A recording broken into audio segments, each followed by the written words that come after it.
Magandang gabi sa lahat. Ang talumpating ito ay tungkol sa pagkalat ng maling impormasyon. Ang pagkalat ng maling impormasyon ay nakakasira sa ating lipunan. Ito ay sanhi ng pag-away-away, kawalan ng tiwala at pagwalang bahala sa ating kapwa.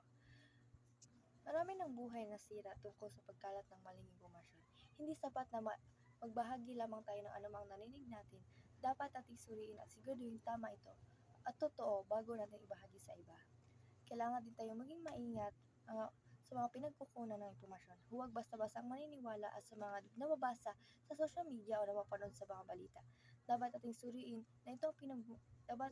ang pinagmulan nito bago tayo magtiwala. Bilang mamamayanan, mayroon tayong kapangyarihan na baguhin ang takbo ng ating impormasyon sa ating kaya naman itaguyod natin ang kultura ng katotohanan at pag-unawa sa isa't isa upang tayo pagkatiwalaan at tiwala din natin sa kanila. Sa pagkakaisa at pagtutulungan, malalampasan natin ang hamon na ito at maging tanglaw sa ating bayan. Huwag basta-bastang maniwala kahit sino at dapat siguraduhin itong sakto at may